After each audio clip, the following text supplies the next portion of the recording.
am so excited to see this after looking at these incredible drawings that are hanging up, looking at your sketchbook, seeing the books like the Santorini book that you brought back, and just your cover image alone is pretty exciting here. So we're just sitting here talking about Rima's travel this summer and the experience to basically go to all the places that all of us wished we had spent our summers going.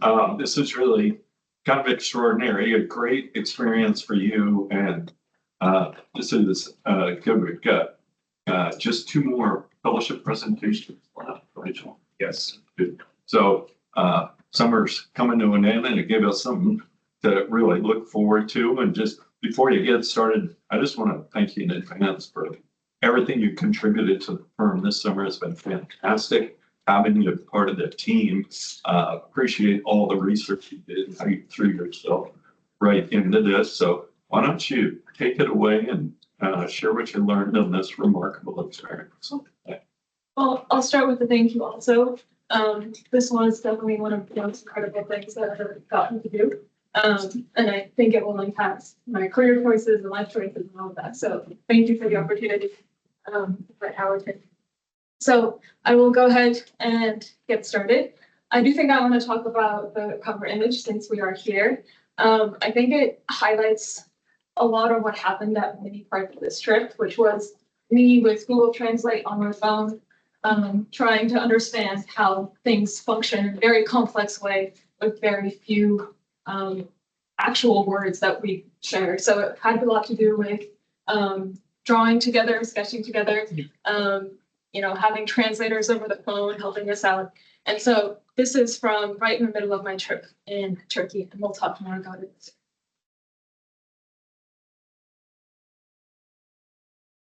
So a quick reminder of where I went. I started in Santorini, then I went to Istanbul, Cappadocia, Artvin, and Tbilisi. And so I'll start with reminding us why I went there. If you remember these maps, I spoke a lot about seismic activity and kind of the very interesting geology that produced, as well as the ways in which trees and plants were able to impact the environments of these places. So that we spoke about, as well as the empires. And then I think a new filter that emerged as I went to these places, because there's actually 5 more places that I'm not featuring here that I also visited. And the filter that became really important was the people that I ended up connecting with and the knowledge they were able to share with me. I came in with this kind of belief that the buildings would tell me everything I needed to know, that I could just kind of look at a ruin and figure out what's happening inside. But realizing how important the knowledge that people could share with me kind of became central to the research itself. And so what was the question? It was, what can vernacular building practices teach us about using materials resourcefully, being grounded in our context, and creating deeply human environments? And I believe that my research did ultimately answer all of these questions in ways that truly surprised me. So we can jump right in. My first stop was in Imirovili, Santorini. And I stumbled across this place while I was going from Pira to Ia. So if anyone has been there, that's like a famous hike that people take. And I got really thirsty and I walked into a little cafe. And there I met an incredible man named Christos, who told me everything I needed to know about the island and was my guide for the rest of the trip. And so here you can see where these settlements sit. They're right on top of the rim. And everything else below is this really beautiful red kind of stone and a really kind of tumultuous geography that you will see manifest in the materials. So let's talk about the context. Here's that stone that I was speaking to. I really loved this photo because you can see the structures really just kind of emerging right out of the landscape and how much of the landscape that they are. And you can also see kind of the rubble here. What you're looking at is actually the ruin of an ancient castle city that was kind of fallen apart. And the ruins look exactly like the geology themselves. So there's very little that changes between, how a building is built and then when it crumbles. And so here is a nice close-up of these materials. I geeked out over all the colorful rocks and, just how the singular geological process produces such a diverse palette of materials that allowed, Santorini to take form in the way that it did. So each of these stones have kind of a slightly different property. Some of these black stones are really heavy, and so they usually go on like the bottom of buildings and they create these foundations. The red stones are very easy to carve, and so you'll see them around the edges of buildings. The white stuff in between, I'm not sure if this is modern concrete or proper ancient Santorinian mortar, but that's produced out of kind of the volcanic ash and tuff that's in the area that reacts really well with lime and produces really, really strong concrete. And so in the singular image, you kind of have a little taste of everything that you find on the island. And then, you can further engineer these methods, these materials. So what you're seeing here is a pressed mortar and pressed concrete. And so this is a kind of a hydraulic concrete that's produced by kind of sanding down cement over and over again until it's super smooth and using more and more lime until it becomes this kind of very smooth, beautiful finish, but it's also incredibly resistant to water, which is important for a place like Santorini. And so ruins were a really good tool for me because they kind of took off all the clothes of the drawings of the buildings, and you kind of got a sense of what was happening inside. So here's that black stone that I was speaking about. It's right in the middle, right at the bottom, forming a strong foundation. And then you have these arches that spring out of it, and then you just stuff more things in between until you build up volume and you kind of round it out. You kind of see how this is done in a future drawing of mine. So, after we establish the context, I'll talk about the specific case study that I chose. So this is Christos, who is a hotel owner. He kind of found this abandoned captain's house and took over it and turned it into kind of a boutique hotel. And he's an incredibly passionate man about Santorini and knows everything about it. And so here is Altana Hospitality. These are just some quick pictures to show the space. And then here is a snippet of the drawing. And so here you can see that arch forming. You can see that they used a kind of wooden frame underneath it because wood is incredibly scarce. And they kind of economized how much wood they used by using it just as framing and then putting a kind of a dome on top. So that's what you're seeing here. And you're seeing that red stone that I talked about, right, only on the edges because they're easy to carve and they can create these like crisp openings. And then here is really important. This is the cistern. So water is collected from everywhere on the building because of that super kind of water resistant material that I was telling you about that lets all of the water be funneled very intentionally into the space to conserve any spare amount of water that lands on the building. And what you're seeing here is the gradient of using the exact same materials that you see, say in this part of the picture or in here, but in different proportions, increasing how much lime there is in the solution until you kind of create this very smooth and water resistant surface. So what is the takeaway? There is no such thing as waste. What I was struck by is the extent to which every little piece of the environment was used in the construction of these buildings. Everything was recycled. And they spoke a lot about how, if a building comes down, people will just take the pieces and rebuild another building somewhere else. Or if there's a construction site, they will just take that rubble and use it to construct something else. And the same with their approach towards water and conserving every little thing that comes their way. Okay, next we're going to fly over to Istanbul. So what you're seeing here is a Gecekondu neighborhood. And so Gecekondu means arrived overnight.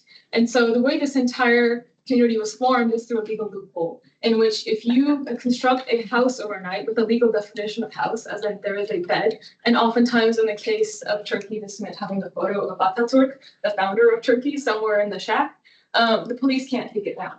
So a lot of new migrants came to these kind of deserted places that were too hard to build on for everyone else, too much of a challenge. And they built up a shack, put up a picture of Ataturk, and they didn't go away. And over time, these neighborhoods have grown and become far more formal. They would build another house around the shack and then tear down the shack in the middle. And suddenly you have, a proper home. And Sharaf's family was one of those people. So to give you a sense of this environment, I'm calling it a sociogeological context because of kind of the relationship that hills and these people have. Like they're in the most precarious kind of steep slopes that you'll find in all of Istanbul. And these people were the only ones that kind of braved this geology. And so you can see kind of the beginnings of a kind of the hollow brick construction that's everywhere, the informal kind of context, and gentrification creeping up right along the hill as more and more people actually try to push these communities out because they are actually on pretty prime real estate now that they've been tamed. And so here are the materials. I think this one is pretty great photo in the way that it captures a lot of the main ones simultaneously. So you have random stones, much like we saw in Santorini, kind of jammed together using modern concrete, no special solution. You have these hollow bricks, and then you have concrete itself. And then, of course, this was I stumbled into a house that had this overlooking terrace that was entirely made out of scrap metal welded together in all kinds of funny ways. And so these materials kind of come together in this way. This is a really good defense system here with the pots. You have these kind of concrete colors, and you can kind of see the little bit of reinforcement that's peeking out. And here is another example of that same kind of construction. A lot of interesting patterns emerge out of here. And then this is Sharaf, which I was sketching the house across the street from hers, and she came out and was very curious about what I was doing. She does not speak any English. I do not speak any Turkish, but we got along, and I had breakfast with her the next day. And this is the house that she has built over time. And what you can see here is kind of everything plunging into the slope right here. It looks like the building is about to fall off oftentimes. And I think it's important to note the greenery and the ways in which people invite nature into their house. So here are some more examples of that. A little bathtub used as a planter, the incredibly steep slope going down. You have a little, makeshift clothes hanger here. And then I think really importantly, we have the balcony, which I'll talk about more later, but it's central to kind of Turkish culture and the ways in which, people relate to their environment. And, I asked Sharaf if she would ever move out of there, and she was like, why would I ever leave this? And, she was kind of waving out into the view that she had over this balcony, folding her laundry. And I'm going to show this now, just so you guys can keep it in mind. We're going to come back to it. This is where Sharaf's family came from. And the people who are in the room, you can turn around and you can see that house right there. And then if you look at Sharaf's house right next to it, maybe you can find some similarities in how they relate to each other, but more on that later. And then this is her drawing the floor plan of the house. And then I later translated everything, and this is my little sketch of her folding her laundry. And this translates here to saying that she always has to fix up the house. I don't understand what she was trying to say, so I had to write it down for me, and I translated it later. But that's what she was trying to tell me. But I just love this kind of, her own take on her house that she designed herself and argued about where to put the kitchen and everything. And then here is that same house kind of deconstructed to the best of my abilities. You can see the kind of hollow brick peeking out, what I'm assuming is a reinforced concrete roof, bricks used as like a roof support system, and then all of kind of like the haphazard ways in which metal is used around the site. And I want to I think a lot of people, when I use the word vernacular, might not agree with this as a vernacular house in the sense that it doesn't use local materials. Like, it's not, concrete isn't really of any place necessarily, right? But I think what this example highlights is the ways in which the process of making a house yourself, for me, is what kind of is at the core of the vernacular. Materials are just what is convenient and what you have. And in some ways, this is, the equivalent of the rubble that Santorinians had. this is just what was cheapest and most easily available. Santorini, rubble and limestone was. So it's the same principles manifesting in different forms. And this is kind of what I was trying to get at. Okay, next I'll talk about Avanos in Cappadocia. What you're seeing here is one of the few rivers in all of Cappadocia. I think when you think of that land, you might think of something more like this, or even like this. So very dry. And so it's important that Avanos has a river because of, and I'll kind of talk about why that later, but the river allowed Avanos to have a pottery industry, which was very different from the kind of agricultural industries that were present in other places.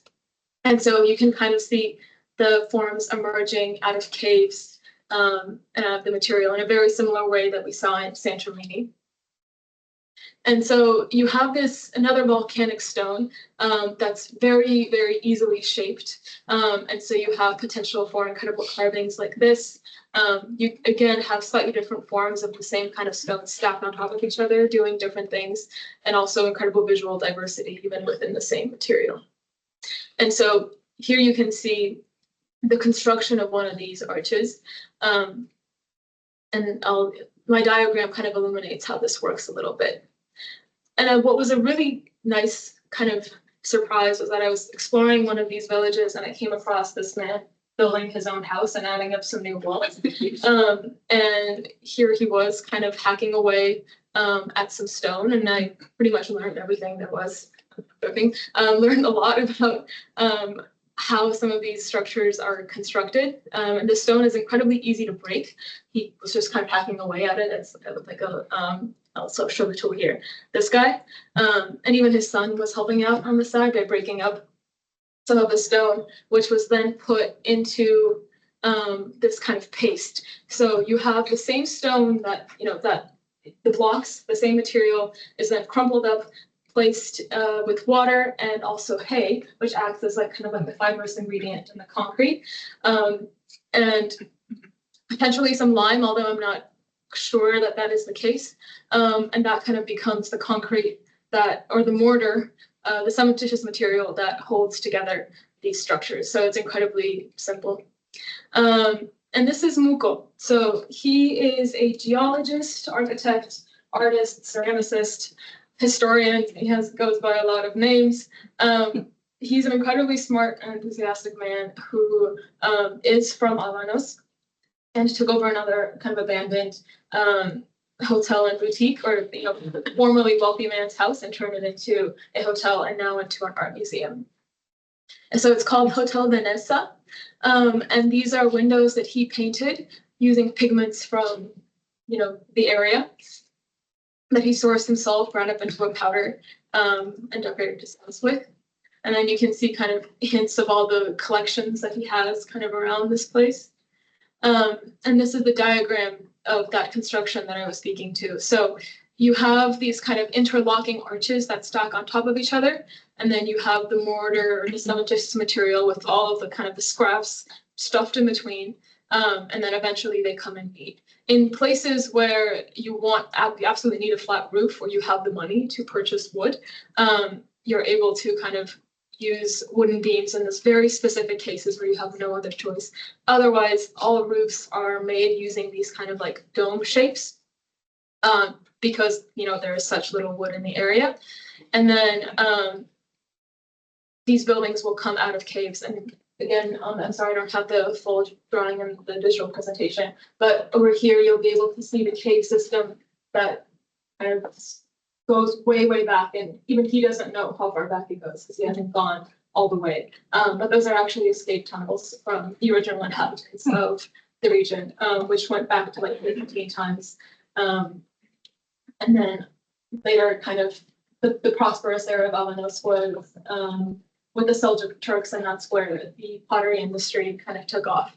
And what he's done here, and I haven't really pictured here, but he's embedded some of the ceramics into the architecture itself. And what he told me about Avanos and what made it distinct is that he spoke of the clay being something that people could shape themselves, and in that way it was a liberating economy rather than the ways in which the agricultural communities had to wait and hope that destiny would kind of come to them.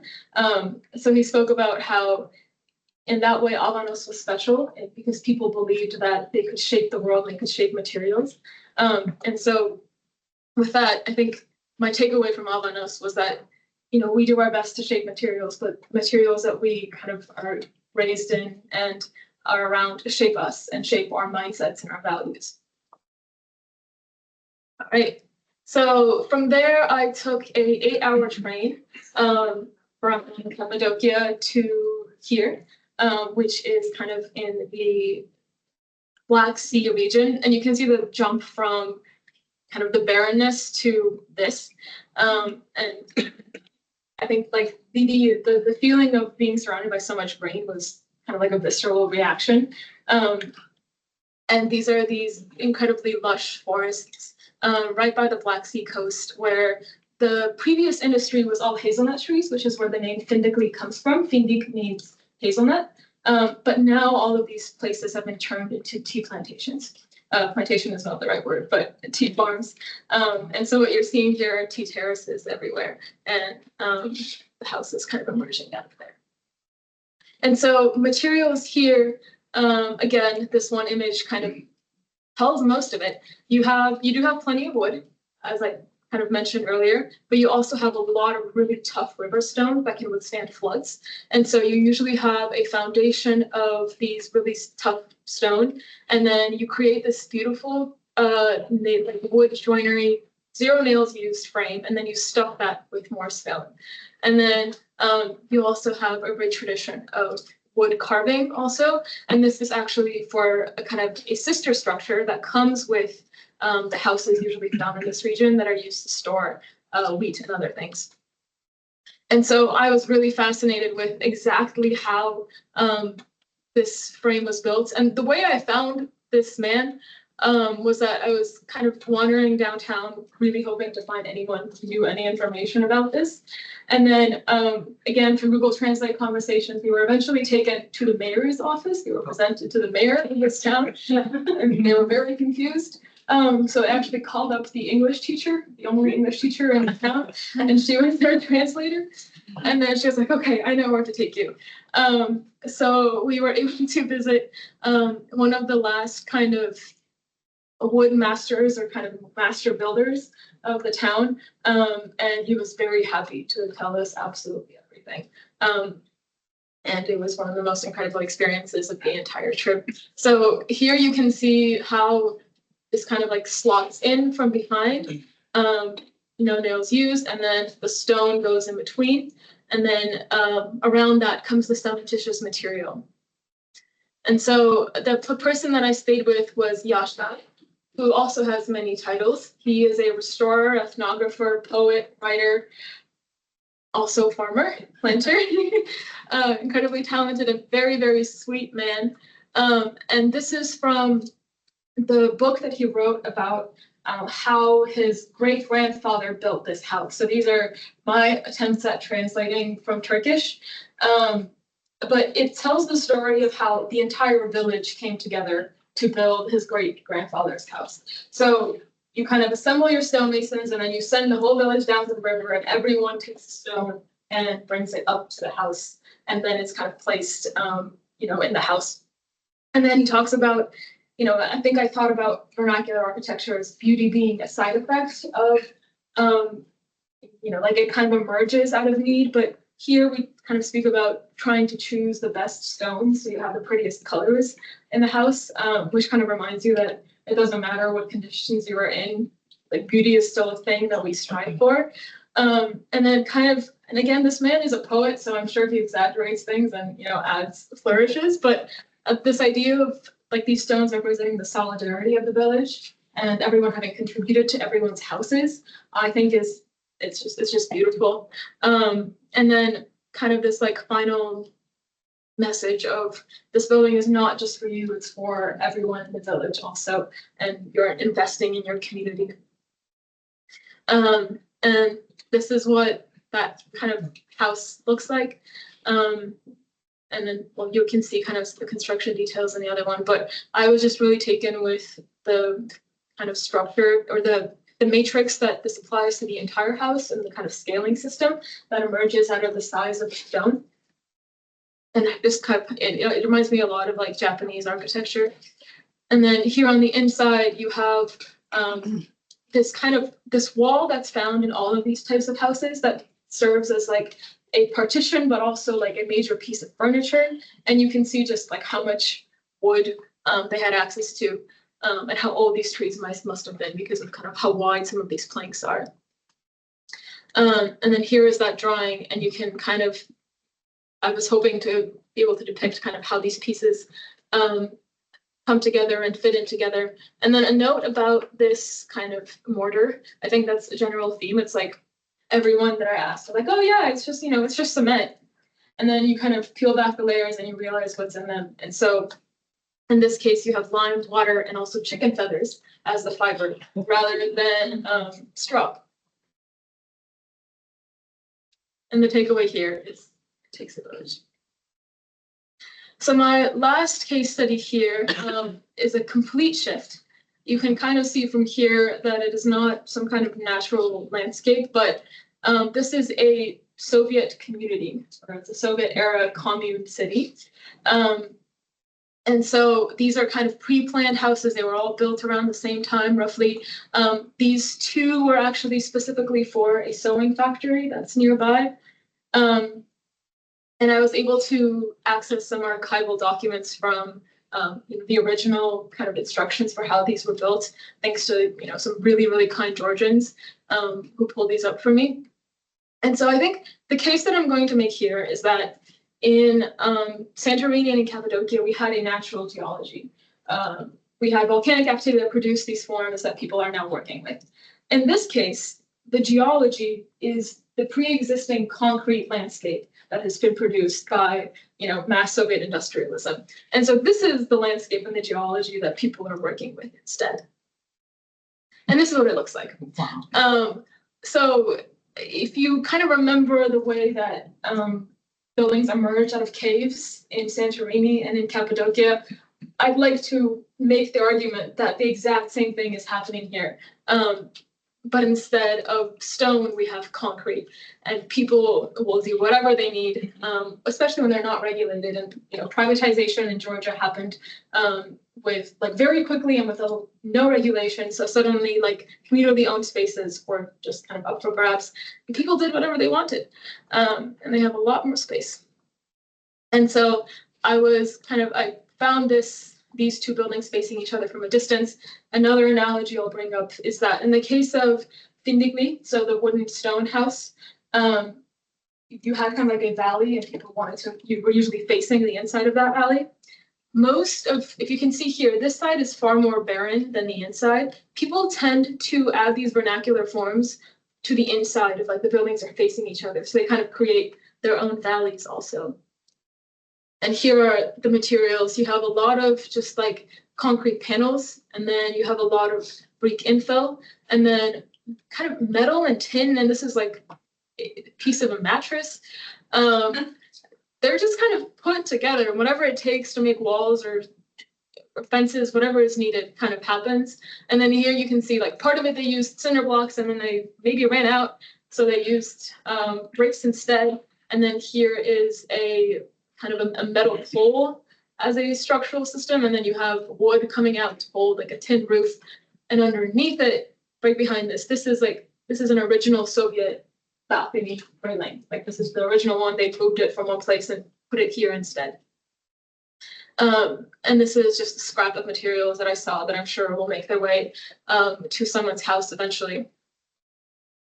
So I was I was sketching in this neighborhood, and I came across this man who was fixing up his neighbor's shed.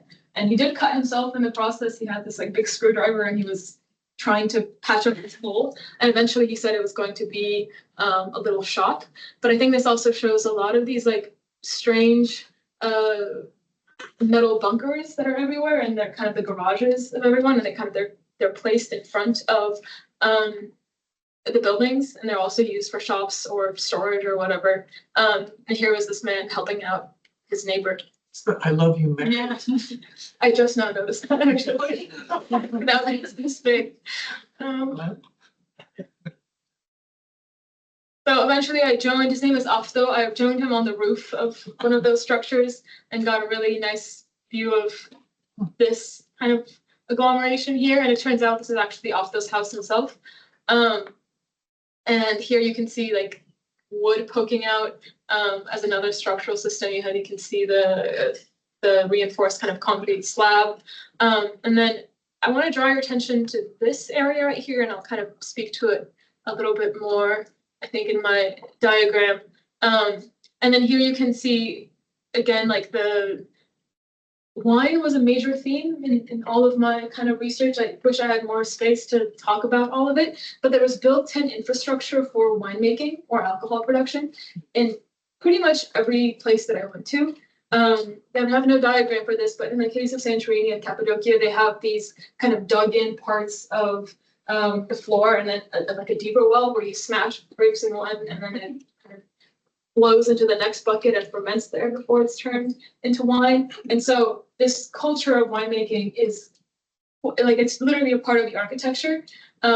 It is embedded into it, and people kind of build around it almost. Like you saw a lot of these structures in front of people's houses, despite this being, no, if you saw the area, there's no other greenery around, but people bring this culture into it. And then I picked this photo in particular because these are car parts underneath, because the house also kind of functions as like a car shop when needed. And I liked the kind of the ways in which the grapes and the car parts were kind of similar to each other, kind of struck me. And then here you can see again kind of that emergence out of the building. Like at some point you forget that the original structure is even there, the way that people have kind of come out of it and taken over it. And you can see a similar terracing as in kind of Santorini, where someone's roof is another person's terrace, and all that kind of like the space becomes very confusing in the way that you see in Santorini and also in Cappadocia. And so this, what I kind of was pointing at earlier, is highlight diagrammed here. So underneath is an existing balcony. So this is one that was built with the original house, very small. And then people kind of extended it out, added more planks, and then put down some cinder blocks, put up wood in the other side, and expanded that existing structure. So a lot of times the most vernacular, the most informal development would come out of just tiny prompts from the original structure, and people would run with that. And kind of take advantage of this tiny bit of push out of the building to take over more space. And so that's the takeaway. People will always find to make more human space in ways that, I think if we as architects were trying to design and give them more room, I don't know if we would succeed quite as well as they do. And then I think a similar takeaway as the case of the kind of the Istanbul house, and that the same principles of kind of making do with what you have and doing it well kind of hold up here, even though bricks or metal or none of those things are necessarily vernacular materials to see. So we can wrap up. Here are all of these takeaways kind of wrapped together. I think together they tell a pretty compelling story, and they apply to each other also. I just found that specific ones spoke to a specific place more than others. And then the last kind of takeaway that I would add is that there's something very interesting about the slopes and the ways that all of these structures exist on some kind of steep place. And that was something that I was seeking out in the beginning. I looked at geology and materiality, but I found that a lot of these really interesting cases were born out of some kind of very steep and inaccessible geology. And so I'm calling it sociogeology. And so coming back to this big question of the vernacular, I think each one offers its own distinct and embodied definition. Like if there was a dictionary you could pull up, these would all be kind of pictured there as different options. But I'd like to offer kind of my own definition of vernacular, which is of people and place. I think if I were to put all of this together, and I'm adding people in the front because like I said, I went into this project kind of believing that buildings would tell me everything I need to know. And I've kind of forgotten that there's like this core humanity in vernacular, and there were people who built this. And so for me, this is how I'm going to define vernacular for myself. And so I'd like to just kind of end with this picture, because as I was leaving Shut Up's house, they were bringing in more construction materials to continue kind of renovating the house and fixing it up. So with that, here are all of my thank yous to everyone that helped me. A lot of this research was just, successful because I happened to find very kind and very knowledgeable people who lent me a lot of their time and energy. Also, the cover picture that you saw is by Richard Perigo. He's a great photographer. I'll have more photos from him in the book. And I also accidentally met him, and he helped me out a lot. And of course, the fellowship committee and everyone at Hart-Howerton, thank you so much for an incredible opportunity. This has been, in many ways, a life-changing experience. So thank you all. Please stay.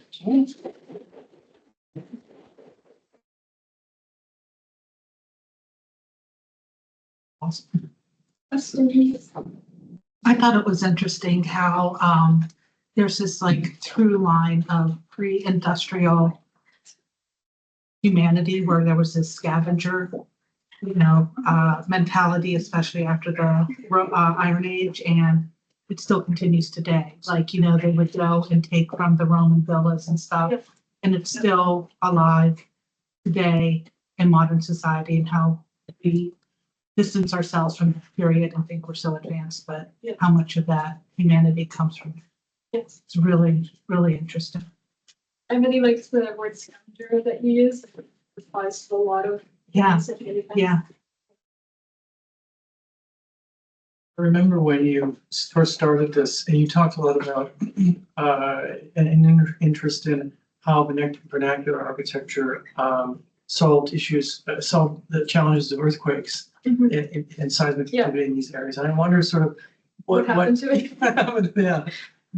In some of these cases, people just weren't worried about earthquakes. Like I would bring that question up and I wouldn't get like an interesting or compelling response.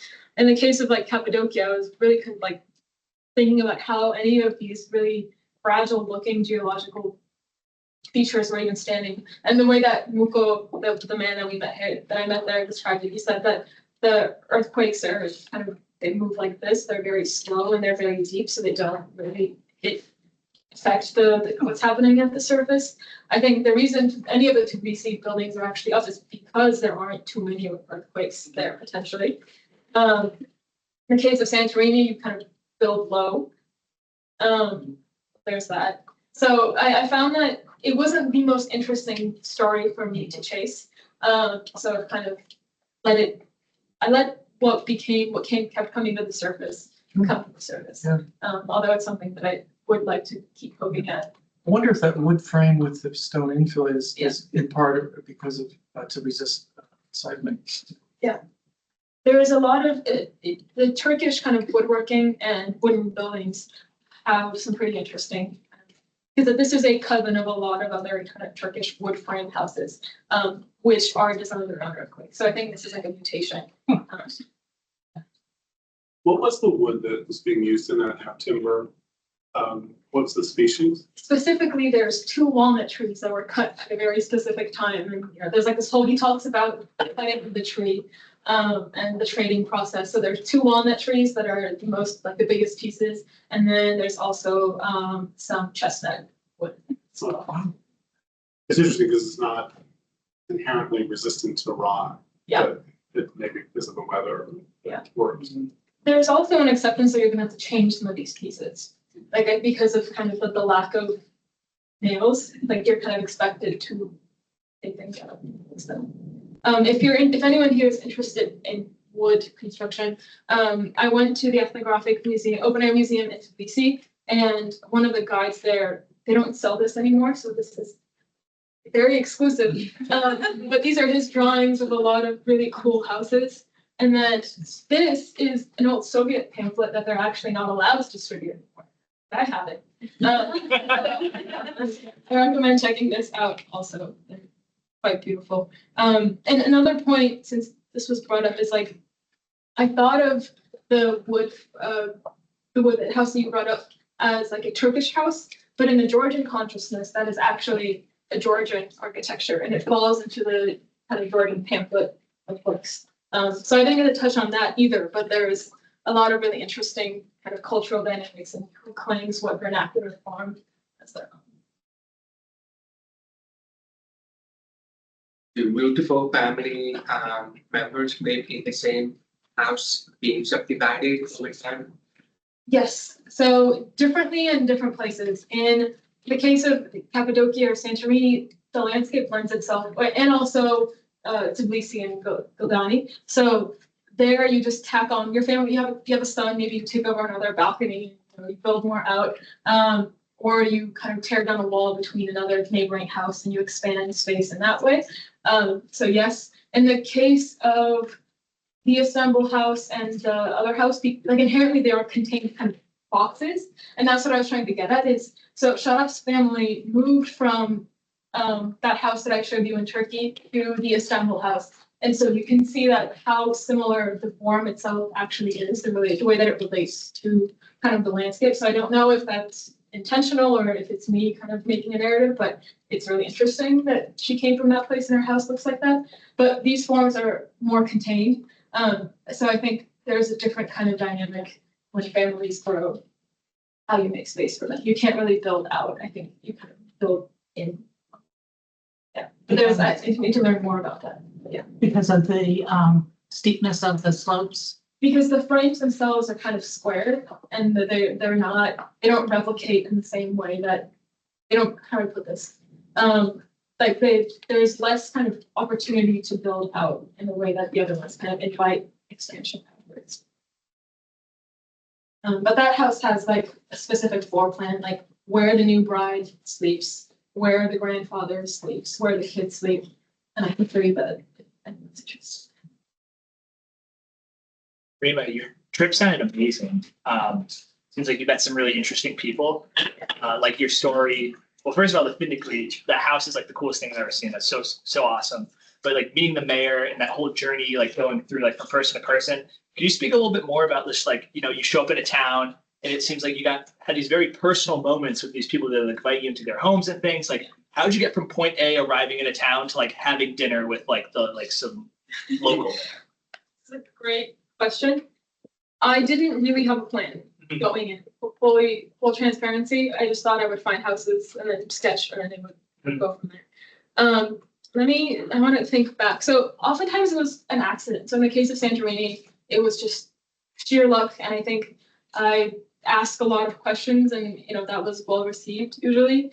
In other cases, like in Cappadocia, I asked my host if she knew anyone who had any relationship to like art or craft, and she pointed me to this man, and he happened to know everything. My other approach, the one that worked in Nigby, was that I would look for little craft shops or tourist shops, even like any kind of establishment that had any connection to making things by hand. And they often knew someone who knew someone, and you kind of follow that trail. Yeah. And then the other approach was that I would just sit outside someone's house and I would sketch like from a safe distance.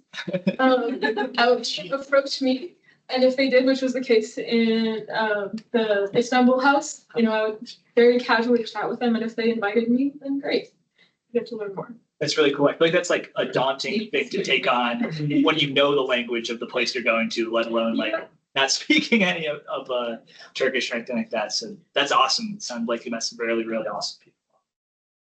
A lot of fun. I had these languages like offline translated on my phone, Google Translate, but that's kind of what helped us out. No, that's great.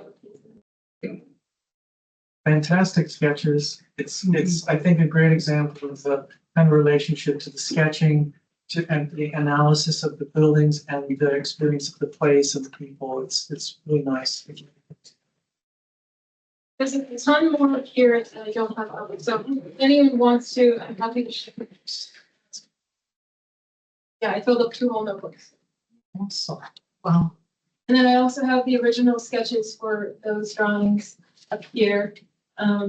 If anyone's interested, they're very light, so I will show you how to look at them. It's incredible you produced these from, they're so light.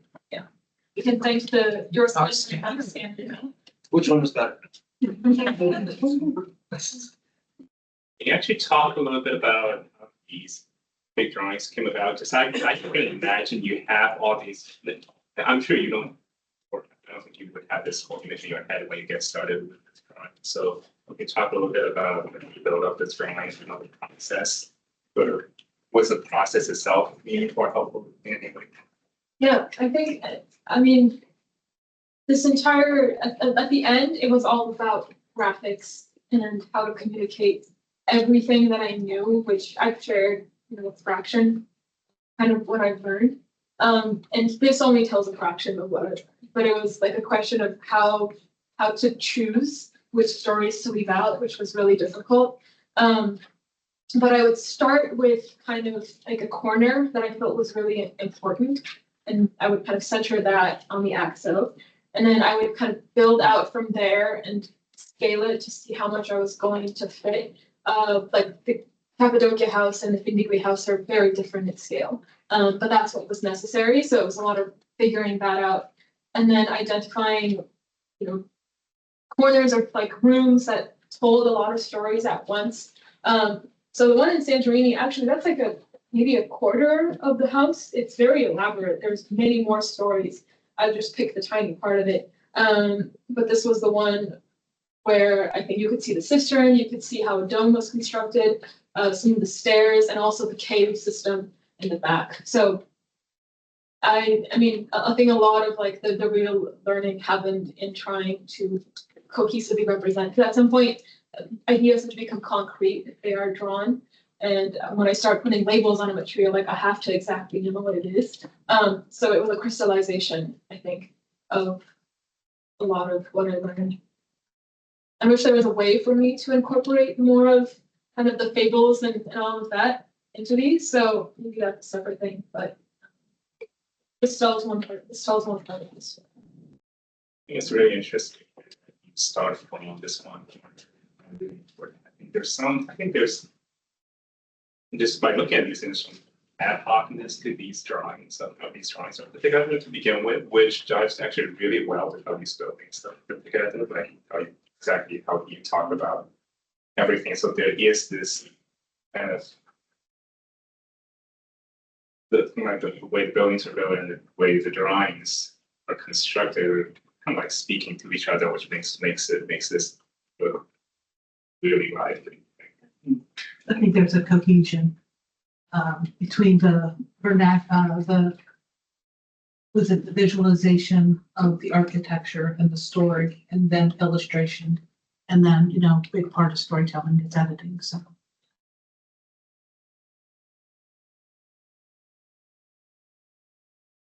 I think these houses are built intuitively, and I think I drew these into it.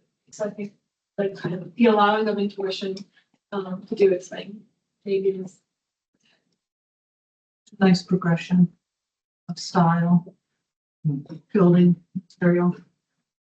it almost is a loop. You could kind of place these in a circle and have the Tbilisi house meet the Santorini house. Because of the cave life and Yes. the And concept everything. behind it. So in the museums. Exactly.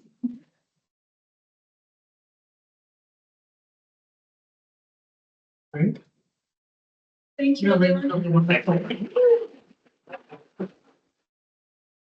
So, Rima. Jim would like. What do you got? Images in the table. Those? Yeah. Way have them come in. I'll scan them. Or actually call them. Yeah. Here's the time on his hand. I see this. Yeah.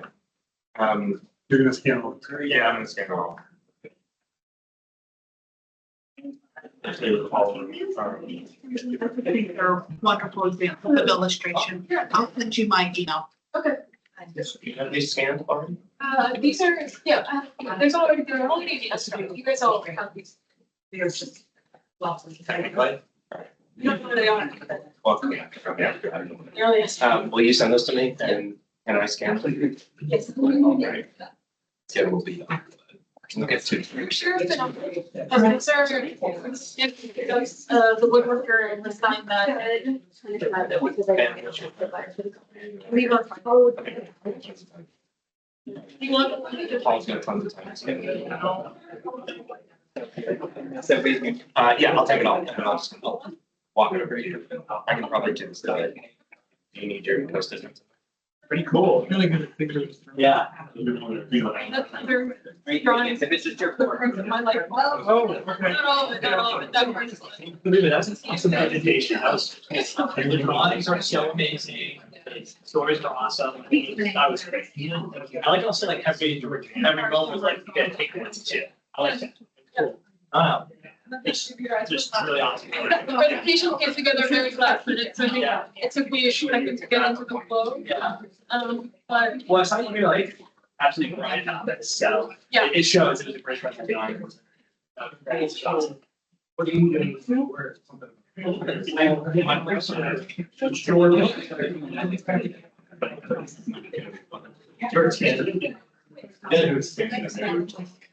Like, what have we hired?